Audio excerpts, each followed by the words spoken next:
अस्सलाम वालेकुम, आप देख रहे हैं दोपहर की खबर और मैं हूं आयशा एहतशाम। भारत एक बार फिर से अपने जंगी जुनून में आपे से बाहर हो गया है।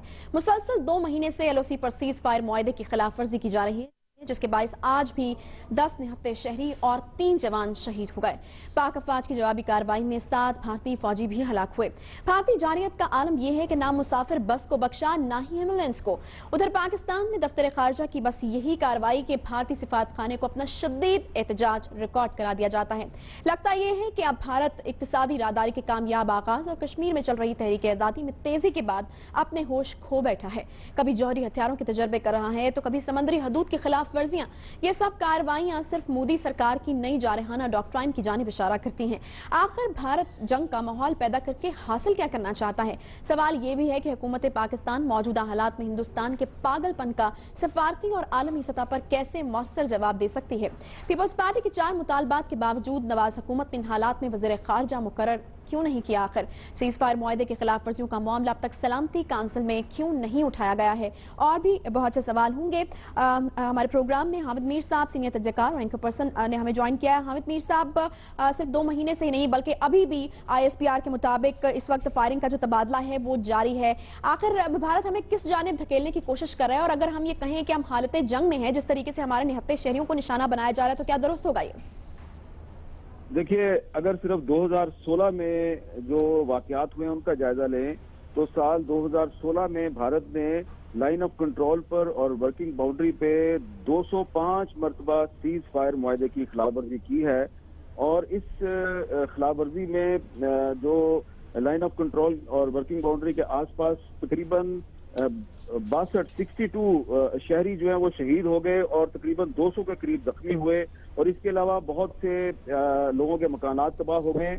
और ये जो आज उन्होंने फायरिंग की है, शेलिंग की है, इसमें 10 शहरियों के अलावा 3 पाकिस्तानी फौज के जवान भी शहीद हुए। और आपको याद होगा 21 नवंबर को उन्होंने फायरिंग की थी, उसमें भी 4 शहरी शहीद हुए थे, जिसमें एक खातून थी।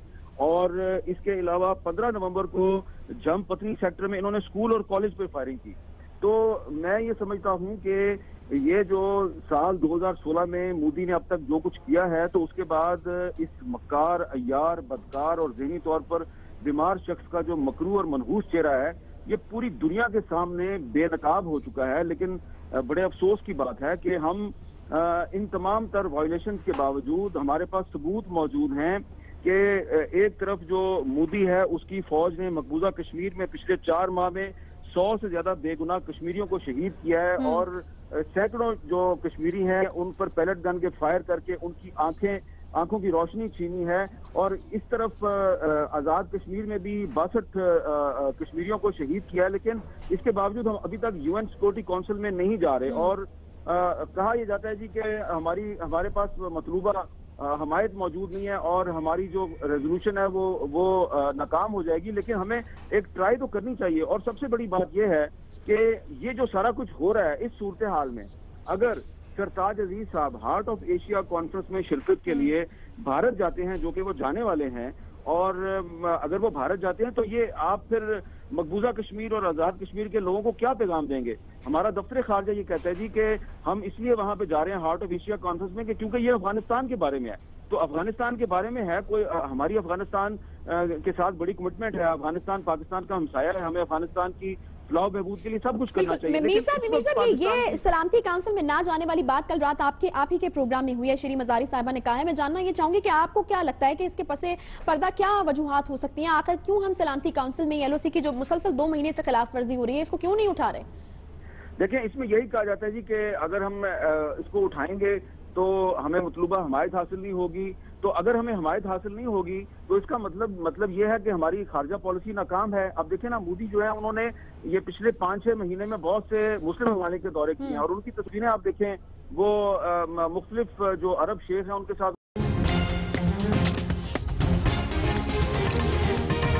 Geo News Half Hourly Clock is brought to you by Oppo Camera Phone. Selfie expert Oppo Camera Phone F1S. Oppo Camera Phone.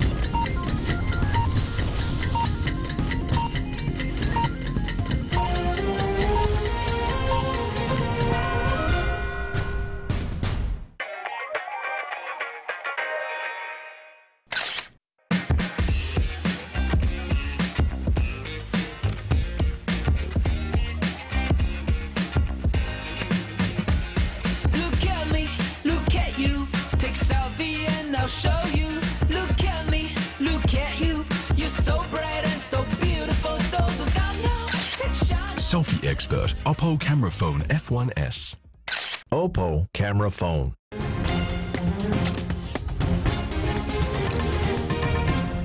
और वो अपने जो साथी हैं उनके साथ लड़ते भी रहते हैं। पंजाबी में इसको कहते हैं खुरक पड़ना। तो वो एक तरफ तो वो ज़हनी खुरक का शिकार है, दूसरी तरफ वाकई वो उनको खुरक पड़ गई है और इस बीमारी की वजह से भी शायद वो इस तरह की हैजानी कैफियत का शिकार है। जो आपने कहा कि वो जंगी जुनून का शिकार है, तो ये जंगी जुनून के अलावा कोई हैजानी कैफियत है, वो ज़हनी तौर पे बीमार है। इस वक्त साउथ एशिया में जो अमन है उसको एक ज़हनी तौर पर बीमार। हामिद मीर साहब, बस एक आखिरी सवाल आपसे मैं करना चाहूंगी कि वज़ीर खारजा का ना होना कितना बड़ा फैक्टर है? आपने कहा कि हमारी जो खारजा पॉलिसी है वो नाकाम हो चुकी है। देखें, वजीर खारजा का ना होना जो है वो एक बहुत बड़ा फैक्टर है, क्योंकि वजीर आजम नवाज शरीफ जो हैं, वजीर खारजा का पोर्टफोलियो उनके पास है, वो इस वक्त बहुत से अंदरूनी मामलात में उलझे हुए हैं और ये जो पनामा पेपर्स का मामला है उनको इससे फुर्सत नहीं मिल रही।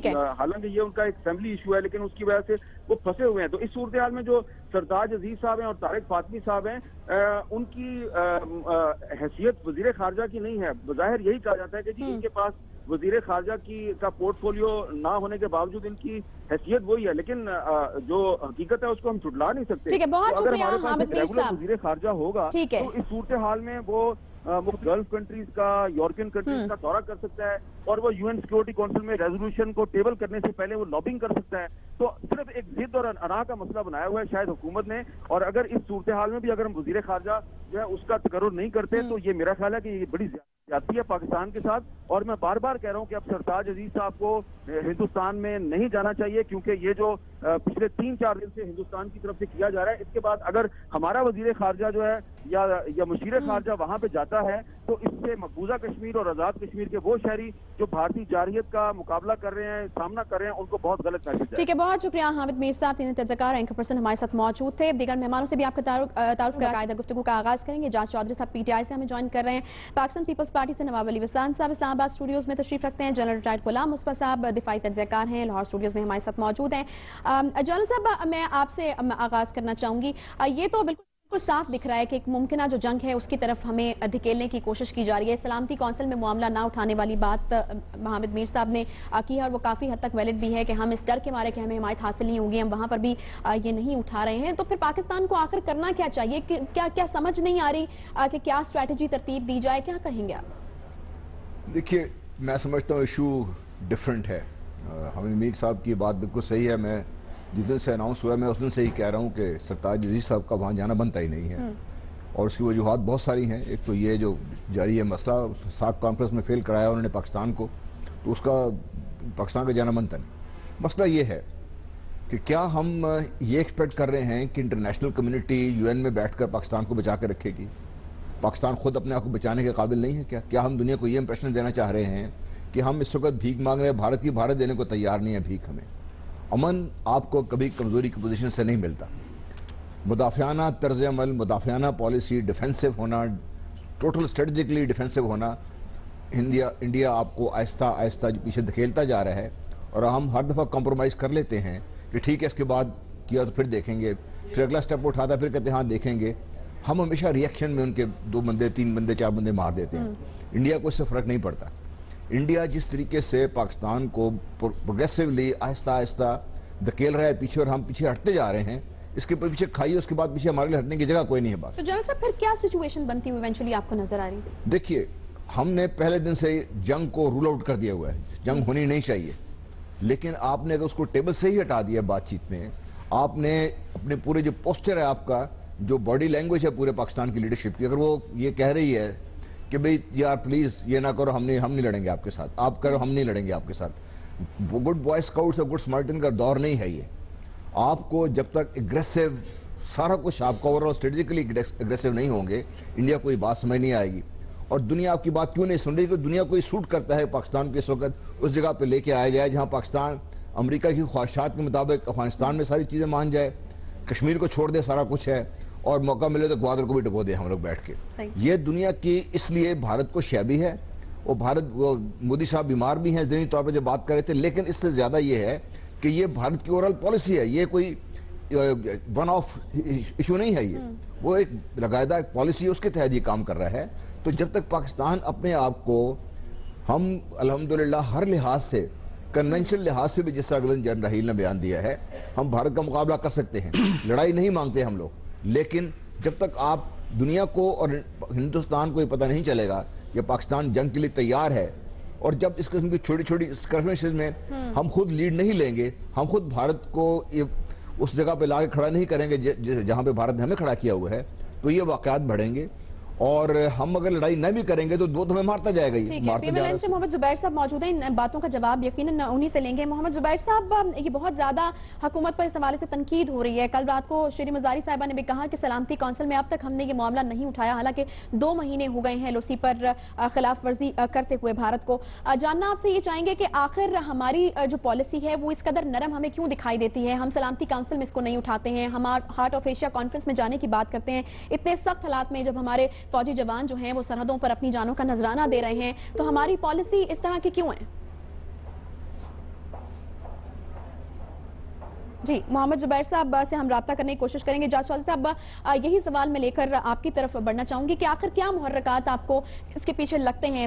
سوال تو یقیناً یہ بھی تھا کہ انڈیا کے کیا محرکات ہیں، لیکن وہ تو بہت آبویس نظر آتے ہیں کہ سی پیک کے حوالے سے کچھ مسائل ہیں، کشمیر کو لے کر مسائل ہیں، ان کے اپنے اندر جو مسائل ہوتے ہیں اس کے لیے ٹینشن ڈائیورٹ کرنے کے لیے ہمارے کیا مسائل ہیں؟ ہم آخر کیوں اس کو اس طریقے سے نہیں اٹھا پا رہے ہیں جس طریقے سے اٹھانا چاہیے؟ جب مسلم لیگ نون سے پہلے بھی بات ہوئی تو انہوں نے کہا کہ ہم ایک اچھا تاثر دینے کی کوشش کریں ہارٹ آف ایشیا کانفرنس میں، یہ کیا صحیح وقت ہے اچھا تاثر دینے کا؟ جی بہت شکریہ عائشہ، یہ بالکل واضح بات ہے، یعنی آپ مودی کو بیمار کہہ لیجئے یا ذہنی مریض کہہ لیجئے، وہ بڑی سوچی سمجھی اسکیم کے تحت جو ہندو بھارت ہے اس کی نمائندگی کر رہا ہے، اور اسی ذہن کے مطابق جب سے وہ وزیر اعظم بنا ہے پہلے دن سے لے کر آج تک وہ اس پہ عمل کر رہا ہے، آپ اسے بیماری کہیے یا اس کا دماغ چل گیا وہ کہیے۔ لیکن دوسری طرف اب دیکھیں نا، ان 3.5 برس کے اندر ہمارے حکمرانوں نے اپنے ذاتی اور خاندانی حیثیت میں بہت دوستی پیدا کرنے کی کوشش کی ہے بھارت کے حکمرانوں کے ساتھ، اور بہت ہی زیادہ نرم گوشہ رکھا ہے، ان کو اپنے ہاں مدعو کیا ہے، ان کے پاس جانے کی خواہش کی ہے۔ ایک تو یہ ذہن میں رکھیں۔ دوسرا، ہمارے حکمرانوں کے ہیں کاروباری معاملات، یعنی پورے خطے کے اندر، اور جو آدمی سوداگر ہو، کاروبار کرنا چاہتا ہو، وہ بہت زیادہ قومی ایشوز کی نمائندگی نہیں کر سکتا ہے۔ تیسری بات، یعنی وہ پولیٹیکل ول موجود نہیں ہے کہ جو ہم عالمی برادری کو یہ ثابت نہیں کر سکے۔ میں تو یوں کہتا ہوں کہ گزشتہ 15-16 برس میں ہم عالمی برادری کو یہ ثابت نہیں کر سکے کہ ہم ٹیررسٹ اسٹیٹ نہیں ہیں، ہم وکٹم ہیں، ہم دہشت گردی کی جنگ میں خود پھنسے ہوئے ہیں، دنیا کہتی ہے دہشت گرد ہیں، یعنی یہ بھارت کا نیریٹو ہے۔ چنانچہ میں یہ سمجھتا ہوں کہ موجودہ حکومت جس طرح ایک وزیر خارجہ اپوائنٹ نہیں کر سکتی، ہم اپنا کیس صحیح طریقے سے پریزنٹ ہی نہیں کر پا رہے ہیں۔ ایک چھوٹا سا بریک یہاں پر لینا، نواب علی وسان صاحب بھی ہمارے ساتھ موجود ہیں، بریک کے بعد واپس آتے ہیں، دوپہر کی خبر کے ساتھ رہیے۔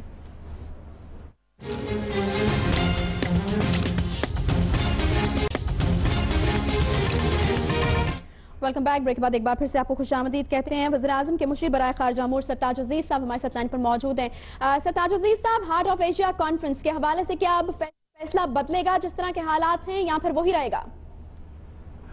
خیر وہ تو ابھی پیش وقت ہے، لیکن بنیادی بات یہ ہے کہ ایل او سی پر جو مستقل کارروائی ہو رہی ہے وہ بہت افسوسناک ہے، کیونکہ آج نہ صرف 3 فوجی شہید ہوئے ہیں، 11 سویلین باشندے جو ہیں خاص طور پہ کشمیری، وہ ان کی اطلاع آئی ہے، اور وہ بہت افسوسناک ہے کیونکہ اس علاقے میں جو سویلین آبادی ہے وہ ان کی سڑک کے اور نیلم ریور کے بالکل آس پاس ہے، تو ایک بس پہ اٹیک کیا گیا، اور یہ کبھی نہیں ہوتا کہ بلا وجہ جو آپ اس طریقے سے اٹیک کریں، تو ہم اس پر احتجاج بھی کر رہے ہیں، اور میں کل یا پرسوں جو ہمارے سیکورٹی کونسل کے 5 پرماننٹ ممبرز ہیں ان کو اس موضوع پہ پورا ڈوزر دینے کا پروگرام بنا رہے ہیں، جس میں پوری تفصیل ہوگی کہ ان گزشتہ چند ہفتوں میں کتنی وائلیشنز ہوئی، کتنے لوگ شہید ہوئے، کتنے زخمی ہوئے، اور یہ سلسلہ جو ہے یہ کیوں اس طریقے سے ہو رہا ہے۔ لیکن سرتاج عزیز صاحب، یہ لگ بھگ 2 مہینے سے جاری ہے سلسلہ، تو اب تک سلامتی کونسل میں کیوں نہیں؟ بنیادی بات یہ ہے کہ کشمیر میں جو انتفاضہ ہو رہا ہے اور جس طریقے سے وہاں پہ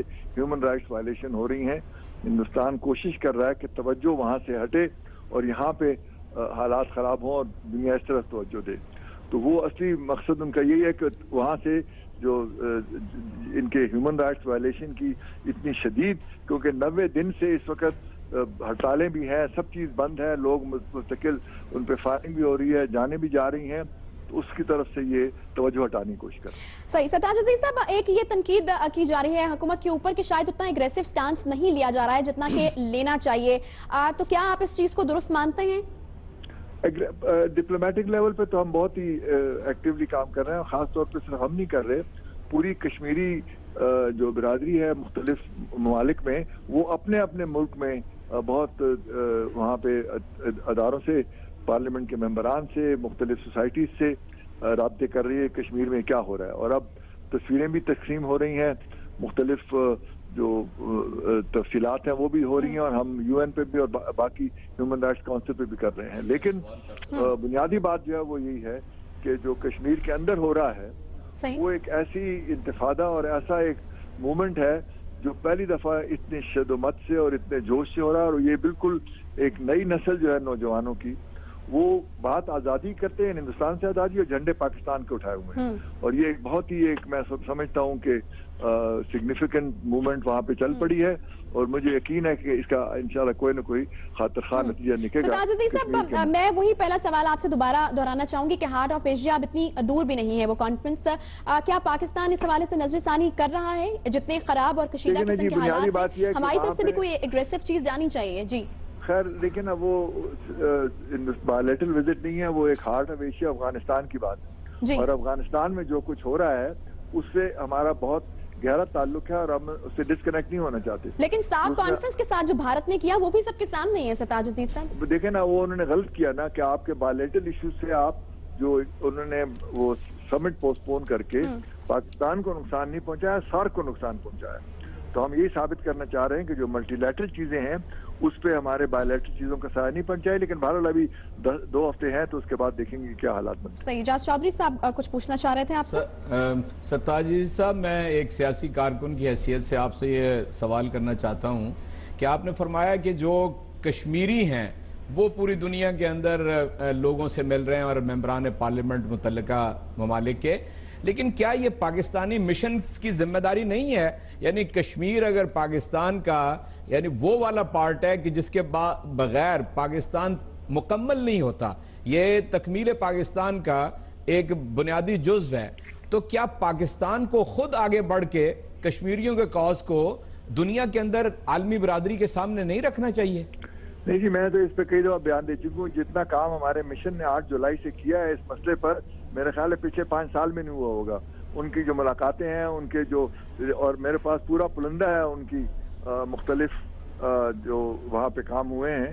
ये तो मैं कह रहा हूँ सप्लीमेंट्री के इस वक्त जो कश्मीरी आवाज उठाते हैं उसका असर ज्यादा होता है, और वहाँ भी हमारे जो मिशन हैं वो उनको मटीरियल या तस्वीरें जो चीज़ होती है उनकी रहनुमाई करते हैं।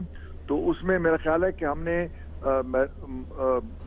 मजबूरी तौर पे अक़वाम मुत्तहिदा और OIC में और हर मुल्क में मेरा ख्याल है कोई सफीर नहीं होगा जिसने वहाँ पे इस मामले पे आवाज़ ना उठाई हो, और वहाँ से हमें फीडबैक भी आता है, और फिर हमने मिशन भी भेजे हैं यहाँ से पार्लियामेंटेरियंस के जिन्होंने ये काम किया। तो इंशाल्लाह उसमें कोई कोताही नहीं, और मजीद हम उसमें इजाफा कर रहे हैं। सरताज अजीज साहब, काबीना मीटिंग में आज कोई इंपॉर्टेंट बात हुई है कश्मीर इशू के हवाले से? LOC पर जो फायरिंग हो रही है उस हवाले से अगर आप हमसे शेयर कर सके तो। ज़ाहिर है कि जनरली तशवीश का इजहार किया गया, लेकिन इस पर एक सेपरेट ब्रीफिंग इंशाल्लाह बहुत जल्दी होगी। सही, बहुत शुक्रिया। सरताज अजीज साहब, वज़ीर-ए-आज़म के मुशीर बराए खारजा अमूर, हमारे साथ मौजूद हैं। नवाब अली वसान साहब, ये जो तमाम सूरत हाल दिखाई दे रही है, जिस तरह कि हामिद मीर साहब ने भी कहा कि एक बहुत बड़ा फैक्टर है वज़ीर खारजा का ना होना, जो हमारी खारजा पॉलिसी नाकाम हो रही है, तो काफ़ी तक़वियत मिलती है जो आपके मुतालबात हैं उनको इस पर। बिस्मिल्लाहिर्रहमानिर्रहीम। आज हामिद मीर साहब ने बड़ी अच्छी बातें की हैं। वाकई वही हमारे जो 4 मुतालबात में थे, वो एक सरताज अजीज का भी मुतालबा था कि वजीर खारजा किसी और को बनाया जाए। देखें, जिस मुल्क की वजीर खारजा ऐसा होगा तो कैसे मुल्क आगे बढ़ेगा और उनकी पॉलिसी वाज़ेह कैसे होगी? जब हमारी अफगानिस्तान, ईरान और इंडिया के साथ तो पहले ही ख़राब है, और जो ममालिक हैं उधर वैसे ही हमारी ख़राब है। हम देखें, जब हमारे मुल्क में कॉन्फ्रेंस होती है तो वो बायकाट करके चले जाते हैं और कैंसिल भी करवा देते हैं। तो सरताज अजीज को ये पता नहीं होता कि हम क्यों जाएं। जब वो नहीं आते तो हम भी ہمیں بھی یہ کینسل کرنا چاہیے, ہمیں بھی نہیں جانا چاہیے. پاکستان ایک طاقتور ملک ہے, اللہ سائیں نے پاکستان کی بڑی طاقت دی ہے, اور پاکستان کے عوام جو ہے وہ بہادر ہے, ہماری افواج ہے وہ بہادر ہے, تو ان کو بتانا چاہیے. اتنی ہم برداشت نہیں کریں گے جس طریقے سے یہ سرحدوں پہ اتنے لوگ مر رہے ہیں, شہید ہو رہے ہیں, اور آپ کو پتا ہے کہ جس طریقے سے کشمیر کا اتنا بڑا ایشو ہے, یہ کس کا کام ہے؟ یہ گورنمنٹ کا کام ہے. گورنمنٹ یہ کیوں نہیں سلامتی کونسل میں جاتی, یو این اے میں جاتی, اور گورنمنٹ وزیر اعظم جاتا؟ ادھر کیا کر رہا ہے؟ ادھر تو پاناما لیک کے مسئلے میں یہ سعودی شہزادے آ رہے ہیں, سارا دن وہی ان کے کھانے پینے, ان کی تابداری ہو رہی ہے. یہ تو کچھ نہیں ہو رہا. پاکستان کے جو اندرونی اور نیشنل جو حالات ہیں بالکل خراب ہیں, اور ہمیں فوراً اے پی سی بلانی چاہیے اور سب کو اکٹھا ہونا چاہیے, ایک پلیٹ فارم ہو کے ہمیں آواز ایک ہی ہونی چاہیے, اور سیاستدان سب بتائیں کہ ہمارا ملک ہے, اور اس کا جو بھی کوئی بھی ایسا کوئی میلی آگ سے دیکھے گا اس کو جواب دیا جائے. اور آج کل دیکھیں بلاول بھٹو صاحب نے کھل کر یہ بیان دیا کہ یہ انڈین کی اتنی جارحیت ہم برداشت نہیں کریں گے, اور ہمیں سوچنا ہوگا, ہمیں فوراً ویٹ کر کے بغیر خارجہ پالیسی پہ دیکھنا ہوگا, اور خارجہ جو منسٹر ہے وہ چینج کر کے نیا لائیں. اور نہیں تو ویسے بھی ہماری پارٹی نے, بلاول بھٹو صاحب نے 27 دسمبر کو محترمہ کی ورسی کے بعد اعلان کیا ہے کہ نواب صاحب آپ کا پوائنٹ بالکل آگے بالکل آگے. جنرل صاحب, آپ نے ابھی سرتاج عزیز صاحب کی بات سنی, وہ شخص ہیں جو کہ فرنٹ فٹ پر رہتے ہیں, وزیراعظم کے مشیر برائے خارجہ امور ہیں. اگر وہ اس طرح کی بات کریں, آپ نے کہا کہ اگریسو سٹانس ہونا چاہیے, انہوں نے کہا کہ ٹھیک ہے ساکھ انہوں نے خراب کی, بہت غلط کام کیا, ہم ہارٹ آف ایشیا اس طریقے سے, ایسا لگا کہ وہ شاید یہ جو ان کا ڈیسیجن ہے وہ واپس نہیں لیں گے. تو آپ کیا سمجھتے ہیں ان حالات میں اور اس سوچ کے ساتھ اعلیٰ سطح پر جو نئی کمیٹی بنائی گئی ہے مؤثر پالیسیز تشکیل دے پائے گی؟ دیکھیے ساری بات چیز سے مجھے پتا چلا پاکستان ہیز نو پالیسی. آپ بات کرتے ہیں کہ فارن منسٹر لگا دیں, اب 100 فارن منسٹر لگا دیں, جب تک پالیسی نہیں تو فارن منسٹر کیا کرے گا؟ یہ حکومت کی اپنی پالیسی ہونی چاہیے, پرائم منسٹر کو خود اپنے ذہن میں کلیئر ہونا چاہیے ایشو کیا ہے. اس وقت حکومت پاکستان کی کریڈیبلٹی اتنی نیچے آ گئی ہے کہ نہ پاکستان کے اندر نہ پاکستان کے باہر ہماری بات سننے کو تیار نہیں. نمبر 2 جو بہت بڑا ایشو جو میں نے